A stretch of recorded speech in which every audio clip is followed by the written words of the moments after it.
usted trajo un lápiz o un bolígrafo o un plumón para anotar lo que el Señor le va a recordar o a decir, pues sáquelo también para abrir nuestros oídos y nuestro corazón.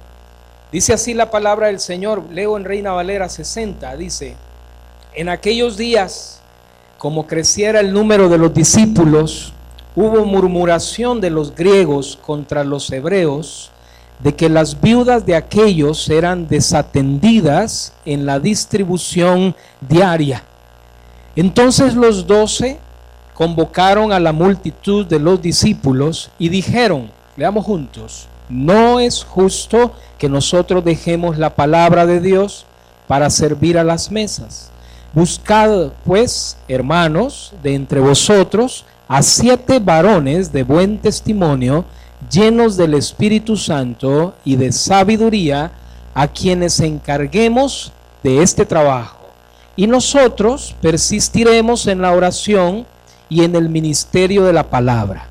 Agradó la propuesta a toda la multitud y eligieron, leamos juntos, a Esteban, varón lleno de fe y del Espíritu Santo, a Felipe, a Prócoro, a Nicanor, a Timón, a Parmenas y a Nicolás, prosélito de Antioquía, a los cuales presentaron ante los apóstoles, quienes orando les impusieron las manos. Y crecía la palabra del Señor, y el número de los discípulos se multiplicaba grandemente en Jerusalén. También muchos de los sacerdotes obedecían a la fe. Gracias, Señor, por tu palabra. La abrimos con gratitud y oramos para que tu palabra pueda esta mañana edificar nuestras vidas, desafiar nuestras vidas y valorar el cuidado que tú tienes por nosotros en la iglesia y fuera de la iglesia. En el nombre de Jesús, amén. Pueden sentarse, hermanos. Bueno, bienvenidos. Quizás usted entró un poquito tarde y se perdió esa tanda de los anuncios. Estamos con varios anuncios. Y una de las cosas, hermanos, importantes que hay que aclarar en este segundo culto es que estamos tratando la manera de ir avanzando un poco, cada vez un poco más en la comodidad o en la básica comodidad que podamos tener como iglesia al reunirnos. Por esa razón estamos insistiendo para aquellos que coordinan clases de escuela dominical en el horario de las 9, que la hora máxima de terminar la EBD de las 9 es ahí por las 10:10, 10:15 lo más, porque necesitamos, quizás usted que viene a este culto sabe lo complicado que es encontrar parqueo, y hay veces que hay que dar vueltas y vueltas esperando que los hermanos salgan, los hermanos que están saliendo de la EBD. Así es que un poco de paciencia, amén, un poco de paciencia en estos detalles que estamos teniendo como iglesia, buscando la comodidad.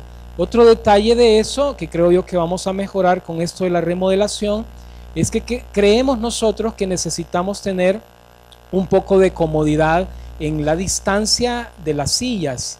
Muchos se han quejado con justa razón, de pronto le toca estar a la par de 2 o 3 gorditos, poquito gorditos, y es un poco así como incómodo estar muy pegado. La distancia de las sillas están colocadas a prudencia como para que usted pueda estar lo más cómodo. Por eso rogamos sus disculpas. Algunos lo han dicho, bueno, hermano, también hemos dejado el espacio de atrás. Yo veía que algunos fueron a traer sillas de otro lado. No queremos hacer eso los domingos. Queremos dejar el espacio libre de atrás. De pronto un temblorcito a esta hora, y cómo nos movemos si estamos muy apretados. No sé si me voy a entender. Con amor, con cariño se los digo, un poco de paciencia en estos detalles que estamos tratando de tener para estar lo más cómodo. Amén. Hay asientos acá adelante. Alguien de pronto puede decir, hermano, es que los de adelante solo son los líderes, o no, nada que ver. Todos nos podemos sentar en el lugar que cada quien decide sentarse. Así es que aquí adelante hay asientos. Yo sé que usted tiene ya su lugarcito donde usted se sienta todos los domingos, pero de pronto en estos detalles de acomodación ya no encuentra esa silla donde suele sentarse. Un poco de paciencia para sentarse en otro lugar. Amén. Bueno, Hechos capítulo 6, estamos en esta serie, hermanos, del libro de los Hechos. En la mañana de esta mañana nos visitó. ¿Sabe quién nos visitó o retornó desde Madrid, España? ¿Sabe quién? El Belisa. Ya está entre nosotros el Belisa y va a estar hasta en enero. Así es que la vamos a escuchar el testimonio de ella al estar este año allá en Madrid, España. Ya vino, hermanos, ya está con nosotros. La tremenda El Belisa está con nosotros. Vamos a escucharla y en la mañana el hermano, el pastor Amílcar compartió una tremenda predicación, un desafío tremendo. Estamos en el libro de los Hechos en este culto, en el capítulo 6 y hemos avanzado por varios capítulos que algunos de seguro han tomado el libro de los Hechos como ese libro personal donde hace sus devocionales personales. Bueno, yo se lo recomiendo. El libro de los Hechos, por ser un género literario de narrativa, es historia tras historia. De pronto a algunos nos adormece un poco hacer los devocionales, por ejemplo, en Números o Deuteronomio o las cartas paulinas. Libro de los Hechos es un buen libro para poder conectar de nuevo con esta disciplina de hacer los devocionales personales. Y Lucas escribe el libro de los Hechos desafiando a una segunda o tercera generación de creyentes que luego que Jesús ascendió a los cielos, Lucas quiere registrar cómo le hizo esta iglesia. Y hermanos, al ir a esta serie del libro de los Hechos, lo que nos interesa como iglesia, hermano, más allá de los datos históricos de cuántos viajes misioneros fueron de Pablo, por qué Pablo se peleó con Bernabé o por qué sucedió en la tormenta, más allá de eso, lo que nos interesa es darnos cuenta, descubrir de manera personal cómo esta iglesia, pequeños y grandes, vivían su fe, cómo le hicieron para vivir la fe en tiempos difíciles. Quizás usted diga, hermano, los tiempos que estoy viviendo son tiempos difíciles. Me operaron este año, o me enfermé este año, o me quitaron el trabajo, como una hermana nos compartía en el primer culto. Quizás sean difíciles, pero aquí está la clave, aquí está el secreto.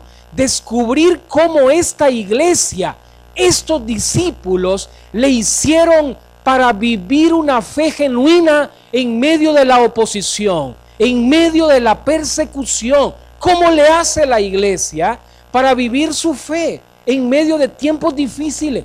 Y hemos caminado por estos capítulos, 5 capítulos del libro de los Hechos, y nos hemos encontrado con diferentes situaciones. Número 1, cómo la iglesia iba creciendo, 1,000, 3,000, 5,000. Al capítulo 6, algunos han llegado a decir que ya el número de discípulos, el número de creyentes, sobrepasaba las 10,000 personas con facilidad. Lo puede anotar por ahí al margen de su Biblia. Fácilmente la iglesia sobrepasaba 10,000 personas. Hermanos, en pocos meses la iglesia iba creciendo, iba creciendo. Quizás usted se recuerda en el capítulo 2, la predicación del apóstol Pedro, cuando sana al cojo de nacimiento y cómo fueron añadidos a la iglesia 3,000 personas por el sermón de Pedro, que estaba lleno del Espíritu Santo. En otras palabras, hermanos, no se puede vivir la vida cristiana apáticamente sin la llenura del Espíritu Santo. Es imposible. Es imposible ser cristiano, es imposible ser creyente, es imposible ser discípulo si el Espíritu Santo no guía, no llena, no dirige, no controla nuestras vidas. No sé cómo le va a usted, no sé cómo le ha ido esta semana, pero mire, vivir la vida cristiana por rutina, escúcheme, es fácil. Es muy fácil venir a la iglesia los días domingos. Es muy fácil venir cada día o el día que sea a una instalación de una iglesia. Es fácil vivir la vida cristiana por rutina. Yo espero que no sea su caso, hermano. Yo espero que su caso sea la vida de un discípulo, de un creyente que día a día vive apasionado por Jesús. Que día a día, no importa la circunstancia, no importa lo que suceda, que día a día usted encomiende su día al Señor y pueda decirle al Señor: Señor, yo quiero vivir este día tomado de tu mano. Yo quiero vivir este día tomado de tu mano, confiando en ti. Esta iglesia del libro de los Hechos crecía. ¿Se entiende? Crecía, 3,000, 5,000, 10,000, 20,000 personas. Podríamos decir, hermanos, que la iglesia de Jerusalén, la mayoría judíos, naturales o prosélitos, estaba en avivamiento. Esta es una iglesia en avivamiento. La iglesia del libro de los Hechos, dice Lucas, era una iglesia que crecía, pero también era una iglesia que había experimentado desafíos. Uno de ellos era la persecución que le vino a Pedro. ¿Y a quién? ¿Quién era el otro que estaba con Pedro cuando sanaron al cojo? Pedro y Juan. Los metieron a la cárcel. ¿Se recuerda? La iglesia, ¿qué hacía cuando Pedro y Juan estaban en la cárcel? Oraban. Y cuando los sueltan, la iglesia reconoce que Jesús, que Dios es soberano. Y nada sucede, aunque los metan a la cárcel, nada escapa a la soberanía, a la providencia de Dios. Usted está aprendiendo cada día a vivir bajo la soberanía de Dios. Es imposible, hermanos, tener el control de todo. Queremos tener el control de todo. Algunos quisieran que X candidato quedara de presidente. Y llegamos al extremo de tratar la manera de controlar todo lo que sucede a nuestro alrededor. Imposible, hermanos. Dios es soberano. Y el que está sentado en el trono permite que sucedan cosas en nuestra vida con un propósito espiritual. Dele gracias a Dios. Y dígale: Señor, yo te alabo, yo te doy gracias. No entiendo lo que está sucediendo, pero yo te alabo y te adoro porque eres el Dios, mi Dios soberano. La persecución. Cuando Jesús estaba con sus discípulos, algunos de ellos, atrevidos como Pedro, le dijeron: Señor, yo estoy dispuesto a poner mi vida, mi pellejo. No sé si usted ha escuchado esa frase antes, que de pronto un familiar le dice: no, hombre, no te preocupes, si te sucede algo, yo pongo el pecho, yo saco el pecho por vos. Y de pronto la confianza que está en esa persona, nos damos cuenta que era falsa. Algunos le dijeron a Jesús: yo soy dispuesto a ir contigo a donde sea. Los discípulos tuvieron que aprender que cuando la persecución vino a la iglesia, la primera persecución vino a la iglesia, los metieron presos. Y no una vez, sino que ahora meten preso a todos los apóstoles. La iglesia aprendió a confiar en la protección de Dios. Y la iglesia, eso no era nuevo para ellos. Estaban acostumbrándose a experimentar a un Dios que les protege, a un Dios que les cuida, a un Dios que les guarda. Pero la persecución de la iglesia o la incomodidad, mire, a veces uno quisiera asistir a una iglesia chévere. No sé si cuál sea su idea, pero de pronto uno quisiera, y hay gente que se hace la idea que ir a una iglesia es ir a encontrarse con una docena de angelitos y que todo es bien bonito y todo es bien chévere y que todo va a estar bonito. Pero la iglesia en el libro de los Hechos aprendió no solamente que tenían que vivir su fe ante la persecución externa, sino que tenían que vivir su fe en santidad en medio de la oposición interna. Ananías y Zafira, ¿se recuerda? Ananías y Zafira le da una tremenda lección a la iglesia. Ananías y Zafira, que intentaron manosear lo sagrado, intentaron comercializar lo sagrado, como suele suceder ahora en algunos grupos, comenzaron o trataron la manera de acercarse a Dios a su manera, como lo estaba haciendo Caín. Una manera nueva de adorar, a su manera. Y Dios le enseña a la iglesia, quitándole la vida a este matrimonio, Ananías y Zafira, le enseña a la iglesia que acercarse a Dios requiere santidad, que acercarse a Dios requiere enderezar los pasos, que acercarse a Dios requiere adorarle en santidad.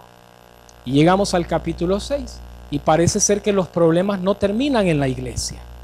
Usted leyó allí en el capítulo 6, en Reina Valera, algunas traducciones como las que están de moda, que creo yo que debe de comprarse o adquirir una traducción de la Biblia diferente a Reina Valera 1960, porque ayudan a entender un poquito más el sentido de las palabras que en la Biblia están. por ejemplo, Nueva Versión Internacional. Algunas traducciones uno logra entender mejor lo que está pasando. El capítulo 6 del libro de los Hechos presenta un problema dentro de la iglesia. Mire, el versículo 1 del capítulo 6 dice: en aquellos días. La pregunta que le hacemos al culto de las 10:30 es: ¿cuáles días? A ver, póngale al margen usted a qué días se refiere Lucas, porque Lucas dice en aquellos días. La pregunta es para usted: ¿cuáles días? En aquellos días, ¿cuáles días? Después que soltaron a los apóstoles. Probablemente Lucas, en el contexto que está escribiendo, se refiere a esos días. Inmediatamente, dice una versión, inmediatamente después de esos días que soltaron a los apóstoles y que siguieron predicando la palabra, es decir, cuando la iglesia estaba creciendo, en esos días vino un desafío para la iglesia. Y queridos hermanos, una de las primeras cosas que hay que subrayar acá es que la iglesia crece cuando se predica la palabra. Usted quizás dice: ay, hermano, ¿cuánto anhelaríamos que la iglesia creciera? La iglesia local, estoy hablando de la iglesia local. Hermano, mire, ¿qué nos pasa pues? ¿Y cuánto anhelaría usted o yo o usted que esta iglesia creciera? Bueno, el libro de los Hechos nos dice que la iglesia crecía en el contexto anterior, y posterior dice que crecía porque predicaban. Es imposible que una iglesia crezca si la iglesia está apática y no predica. No espere que la iglesia crezca si la iglesia no hace el menor esfuerzo de predicar, de evangelizar y de hablar de Jesús. Una de las primeras lecciones que yo encuentro acá, hermano, es una pregunta hacia mí o hacia usted.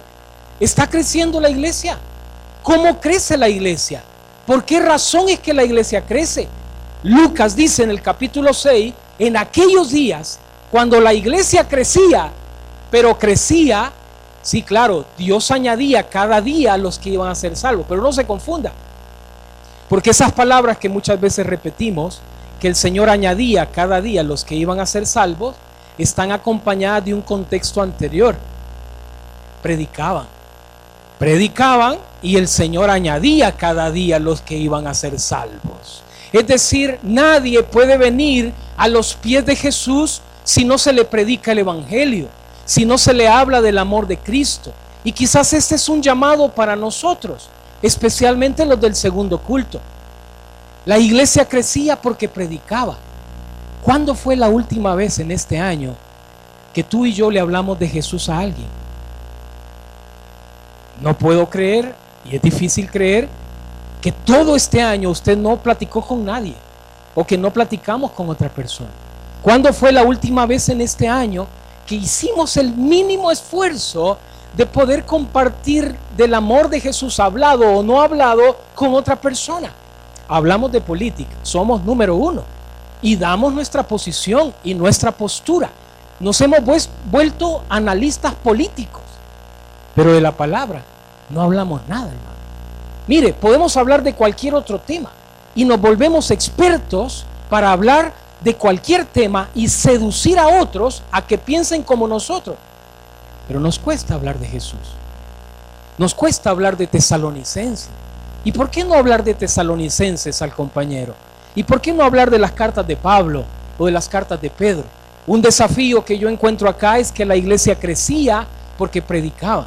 Y en aquellos días, cuando la iglesia crecía, aproximadamente, he dicho antes, aproximadamente, fácilmente, unas 10,000 a 20,000 personas. Hermanos, se puede imaginar, pongámoslo en contexto. El Señor Jesús ya no está, no se me duerma, el Señor Jesús ya no está, ha ascendido a los cielos, ya no está. ¿Estamos ahí? ¿Sí despertó? Ya no está, fue levantado, sentado a la diestra del Padre, esperando. ¿Cuál es el oficio de Jesús? Esperando que todos sus enemigos sean puestos bajo sus pies. Ya no está. Y la iglesia está naciendo. Y la iglesia nace por ese pequeño puñado de discípulos que pusieron su fe en Jesús. Y estos, cuando Jesús ya no está, que surgió en un momento especial, en la fiesta de la Pascua. Los líderes religiosos querían asesinar a Jesús menos que no sucediera cuando hubiera mucha gente. Pero Dios tenía otros planes, dice la palabra, y el asesinato de Jesús, la muerte de Jesús sucedió cuando Jerusalén estaba más abarrotada. Millones de personas, dice Josefo y los historiadores, millones de personas abarrotaban las calles de Jerusalén en la fiesta de la Pascua. Y no olvide usted entonces que cuando Jesús asciende a los cielos, los discípulos quedan en el aposento alto y el Espíritu Santo viene sobre ellos, porque Jesús les había prometido. ¿Qué les había prometido? Prosperidad. No, les había prometido: recibiréis poder. Les había dado una promesa, y esa promesa era el Espíritu Santo. Y la iglesia comenzó. Fueron añadidos todos aquellos que estaban alrededor del aposento alto, que escucharon el mensaje de salvación en sus propias lenguas. ¿Lo recordó? En sus propias lenguas. Y fueron añadidos a la iglesia miles de personas. Y en ese contexto, hermanos, en ese contexto de judíos que vivían en otras aldeas, que venían para la fiesta de la Pascua, tómelo en cuenta, judíos que radicaban en otros pueblos, porque ningún judío se quería perder la fiesta de la Pascua. Habían 2 o 3 fiestas principales para el pueblo judío. Una de ellas, y la más principal, era la fiesta de la Pascua. Y querían estar en Jerusalén para esos días. Y cuando están en Jerusalén, habían regresado de sus aldeas. Algunos probablemente judíos, hijos de judíos. Otros judíos prosélitos, es decir, gentiles que habían abrazado la religión judía. ¿Se entiende? Judíos prosélitos, judíos gentiles, nacidos en otros lugares, no eran judíos, pero habían abrazado la religión judía. Todos ellos estaban en Jerusalén. Y cuando se convierten al cristianismo, se suman a la iglesia. Y cuando se suman a la iglesia, hay un desafío a la iglesia. Los apóstoles se dedicaban, dice Lucas, a predicar la palabra y a la oración. Perseveraban en la oración y en la palabra. Pero de pronto los apóstoles estaban ocupados repartiendo el dinero que Bernabé, por ejemplo, había ofrendado para los pobres. Y cuando la iglesia crece más, hubo una queja. Me gusta porque Reina Valera utiliza la palabra, ahí en el versículo 1, hubo murmuración. A ver, póngale al margen, no sé cuál otras traducciones tendrá usted, pero por ejemplo, esta otra traducción que yo tengo acá, dice, pero en esa época los seguidores judíos que hablaban griego se quejaban. Y Reina Valera dice, hubo murmuración. Y la murmuración, mire, si era para deshacer la iglesia, esta era una oportunidad ideal para que la iglesia de Jesús se terminara. Si usted estaba esperando, o Satanás estaba esperando una oportunidad para terminarse la iglesia, porque no olvide que la tarea de Satanás, Jesús lo dijo, las puertas del infierno no prevalecerán. ¿Por qué? Porque el intento de Satanás a través de la historia ha sido destruir la obra de Jesús, destruir la iglesia, destruir su pueblo. Esta era una oportunidad. Ananías y Zafira fue una oportunidad, pero Dios tornó el pecado de Ananías y Zafira para que la iglesia tuviera temor de Dios. Es decir, que todos los que estaban allí, te diste cuenta lo que le pasó a Ananías y Zafira. Dios los mató porque quisieron engañar al Espíritu Santo, y la iglesia aprendió. Pero ahora era otra oportunidad para que la iglesia se destruyera. Hubo murmuración, dice Reina Valera. Hubo queja. ¿Y cuál era la queja, hermanos? Bueno, la iglesia había crecido. Imagínense que eran 10,000 personas. Y la queja era, seguramente, porque algunos judíos, algunas viudas que habían vivido toda su vida en estos lugares donde se hablaba griego, que era el griego, el lenguaje. Usted quizás necesita saber esto. El lenguaje, la lengua que se hablaba en aquel tiempo en Palestina, aunque Roma había conquistado todo el imperio, la lengua que se hablaba era griego. Y estos judíos, que en toda su vida habían vivido afuera de Jerusalén, habían regresado para la fiesta. Y algunas viudas, como suele pasar, habían regresado a Jerusalén para pasar sus últimos días de vida. Querían morir en Jerusalén. Y esto es entendible, hermano. Así no sucede a nosotros. De pronto hay gente que se le mete entre ceja y ceja y dice: mire, yo soy de Perulapán y a mí me gustaría, de pronto está ya viviendo en Suiza, en Europa o en Estados Unidos. Mire, y la gente tiene un anhelo, un deseo intenso en su corazón de terminar sus últimos días de vida en su tierra natal. Pues entonces sucedió igual. Muy probablemente muchos judíos que habían vivido lejos de Jerusalén habían venido a Jerusalén ahora y se habían convertido a la fe cristiana. Y por lo tanto la población, imagínense, eran 10,000. Y en medio de esos 10,000 habían dos grupos lingüísticos. El desafío que se presenta a la iglesia, que Satanás pudo aprovechar para destruir la iglesia, tenía que ver no con la desatención de los apóstoles, como Lucas lo va a decir. Los apóstoles dicen: miren, no podemos, porque los apóstoles, como Moisés, estaban tratando de hacer toda la tarea ellos solos. Y como Moisés, cuando su suegro viene, gracias a Dios por los suegros, bueno, no todos, pero la mayoría, cuando vienen, le dice a Moisés: mira, tú te vas a quedar muerto aquí, muchacho. ¿Por qué no escoges a líderes que te ayuden con la tarea? Pues entonces los apóstoles estaban haciendo todo. Se puede imaginar, estaban quizás repartiendo el dinero para comprar los víveres y estaban al tanto de la predicación y también estaban orando.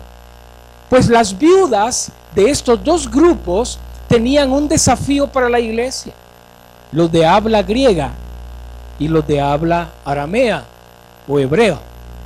¿Por qué?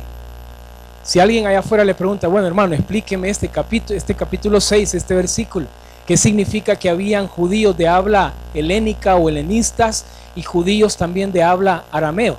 No olvide entonces que muchos habían regresado a Jerusalén en esa época y habían crecido fuera de Jerusalén, y la lengua que hablaban era la lengua griega. La Biblia que leían era la Septuaginta, es decir, era el escrito hebreo traducido al griego. Habían crecido desde niños leyendo la Septuaginta, la Biblia de los 70 que se le conoce, el escrito hebreo pero en griego. Y ahora se presenta un problema, porque la queja viene de las viudas de habla griega que estaban siendo desatendidas.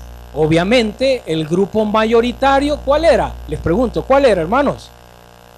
¿Cuál era? Los judíos de habla hebrea. Porque en Jerusalén se hablaba, ¿qué lengua? ¿Qué lengua hablaba Jesús, hermanos? ¡Qué bárbaro! Arameo, hebreo. El grupo mayoritario era el grupo hebreo de habla hebrea, de habla aramea, que habían crecido en Jerusalén. Pero el grupo minoritario probablemente era el grupo que hablaba griego. Pregunto, ¿ambos grupos se habían convertido a Jesús? Sí. Ambos grupos eran judíos, algunos prosélitos habían abrazado en el camino la fe judía, pero ahora habían hecho una decisión por Jesús. Lucas los identifica como discípulos. No pierda de vista esto en el versículo 1.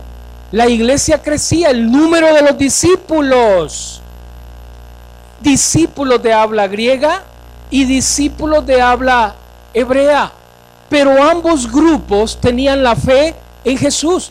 Ay, hermano, qué problema para la iglesia, porque la queja o la murmuración que se genera en la iglesia generó probablemente descontento en la iglesia. Y Lucas lo dice: hubo queja, hubo murmuración, y dijeron: mira, nuestras viudas de habla griega están siendo desatendidas. Y yo me imagino, hermano, si usted y yo hubiéramos estado ahí, hubiéramos sido el grupo que dice, qué bárbaros, hermano, mira, aquí nos tienen como pollos comprados, no nos quieren dar nada. Y de pronto la naturaleza humana, cuando hay incomodidad, se presta para, como pólvora, no se riega inmediatamente. Y muy probablemente, si Dios no le da sabiduría a la iglesia para solucionar ese desafío, el asunto se complica, hermano. Lucas dice que hubo desacuerdo, hubo queja, hubo murmuración.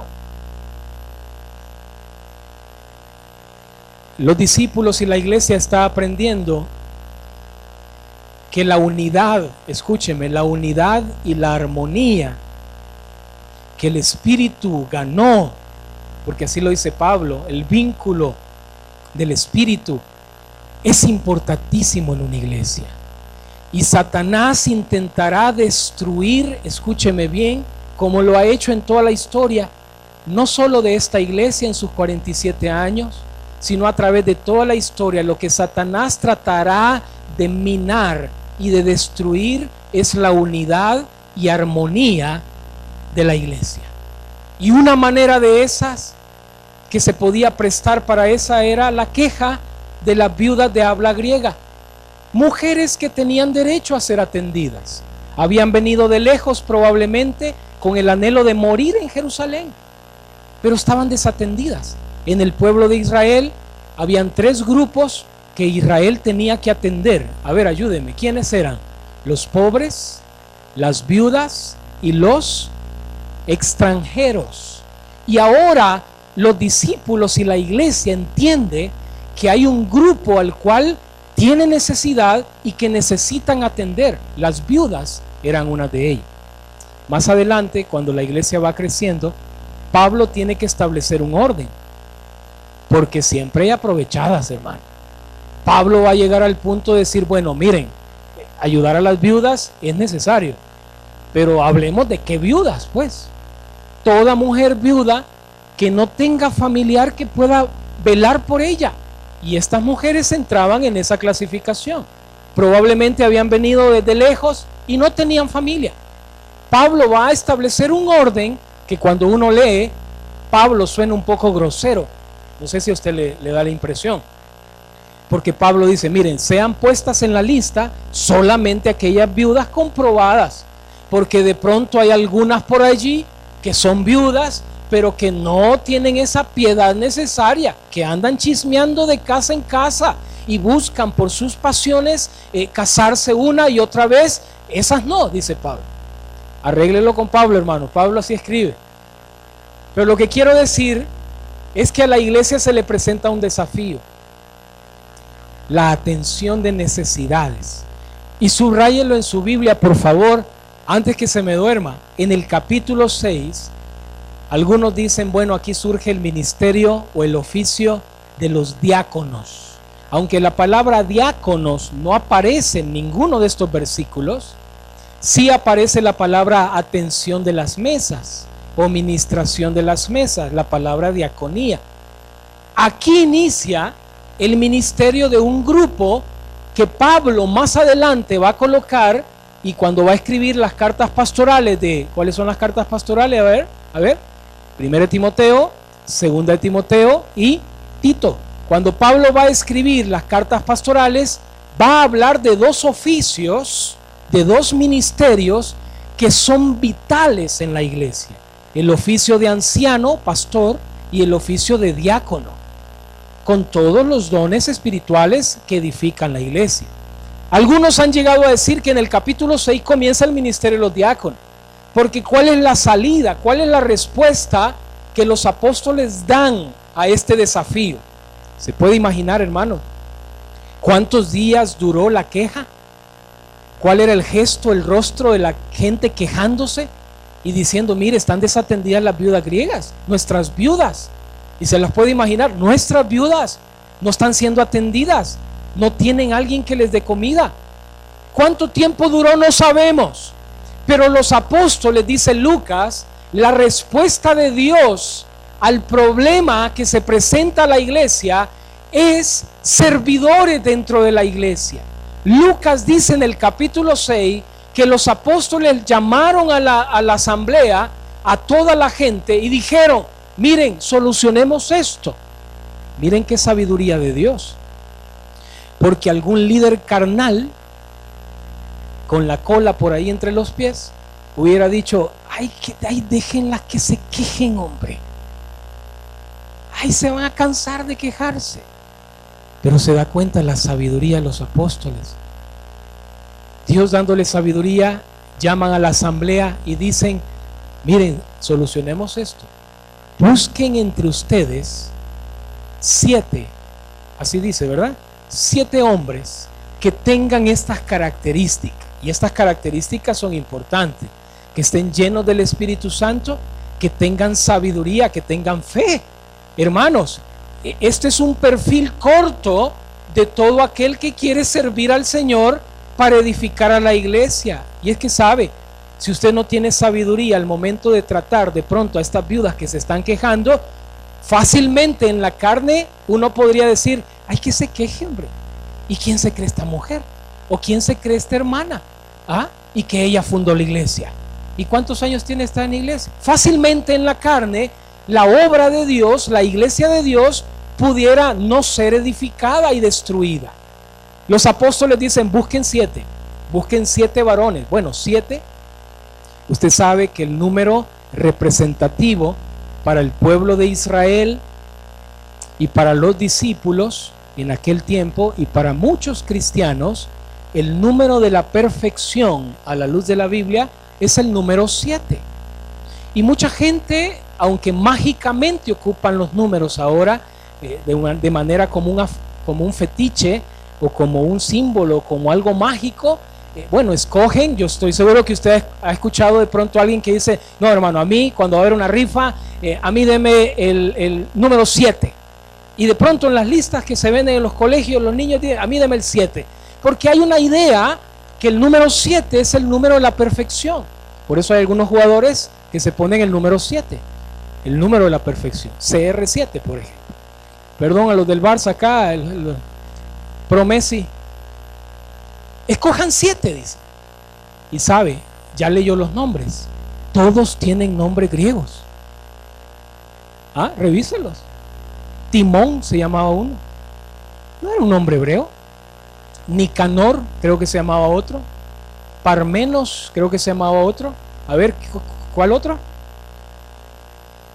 Nicolás, que ahí Lucas se encarga, si tuviera plumón fluorescente, Lucas se hubiera encargado de ponerle fluorescente, porque Lucas tiene algo en mente cuando da un dato más, cuando menciona a Nicolás, prosélito, ¿de dónde? De Antioquía. Bueno, muchas cosas se han dicho acerca de este Nicolás.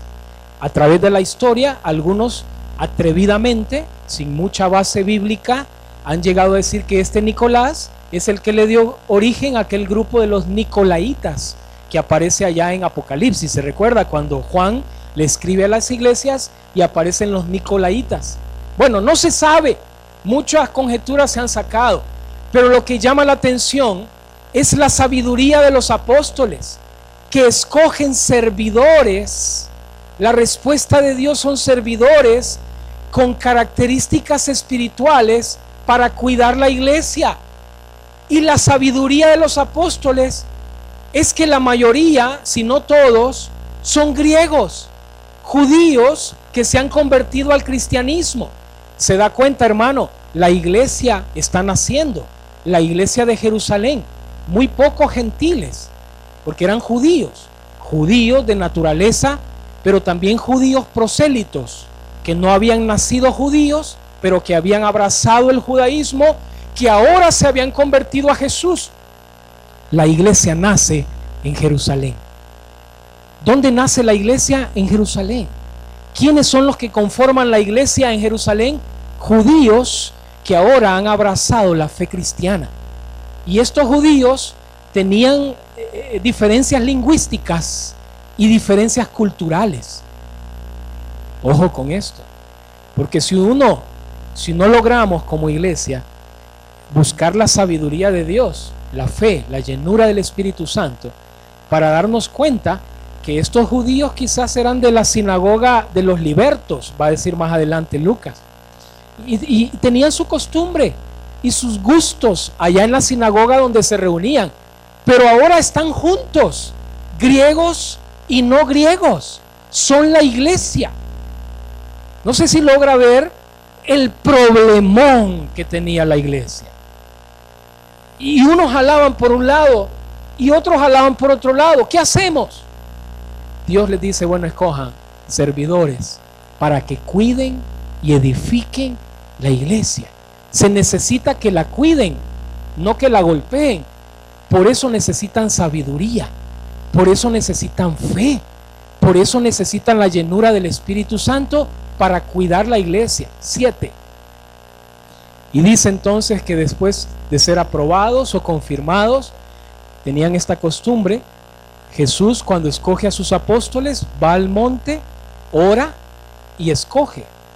Y ahora los discípulos hacen lo mismo, escogen a 7, les imponen la mano, que era una práctica y que es una práctica para la iglesia.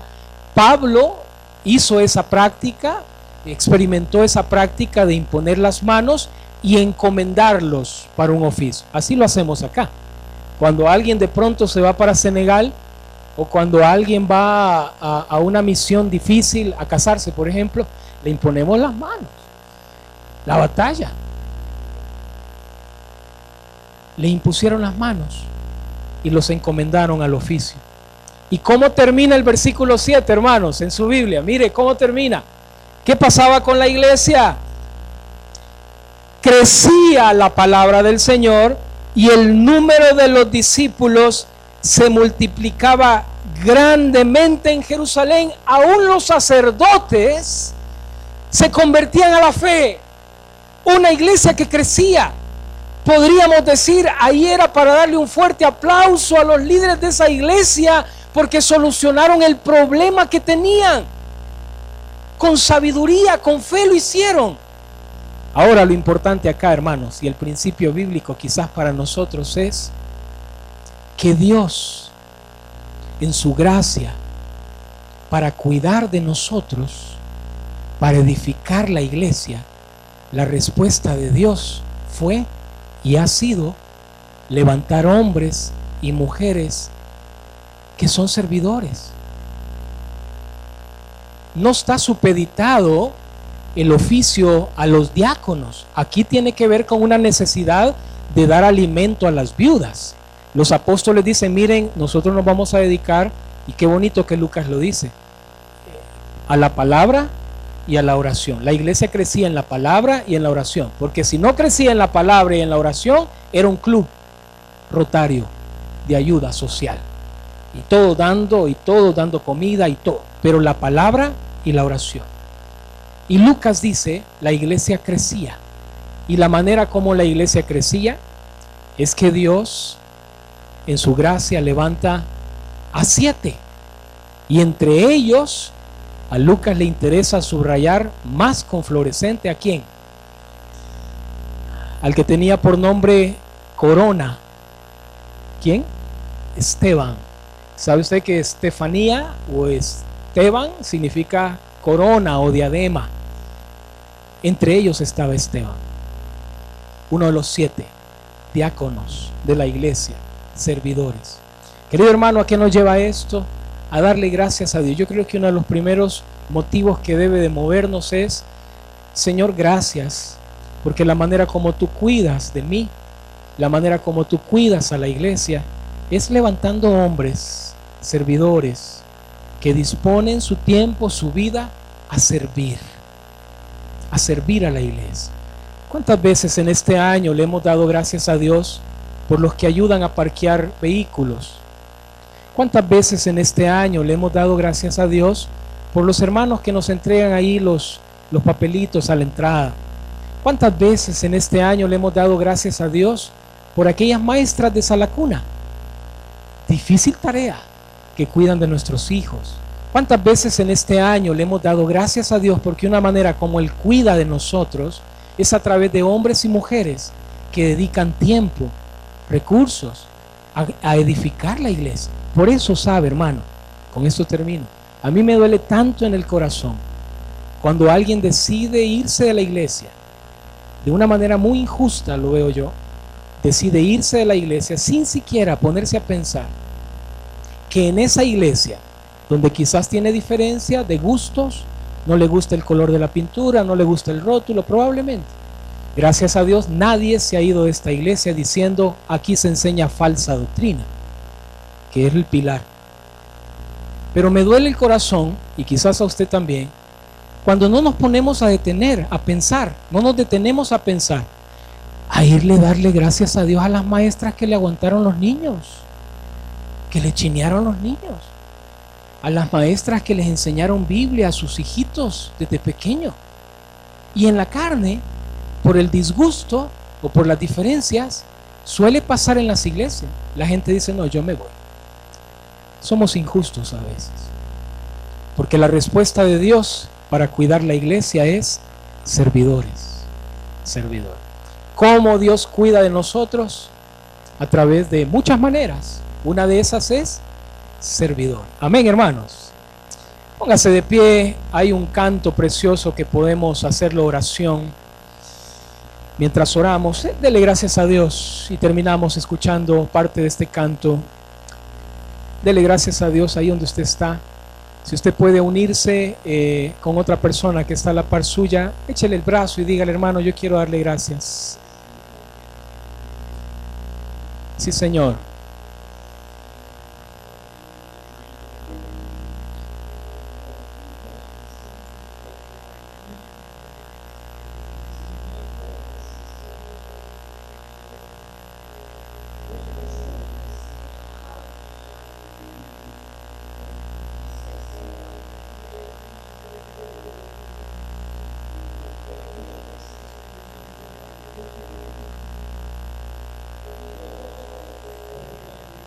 ¿Puede decirlo usted? Dios cuida de mí. Dios cuida de mí.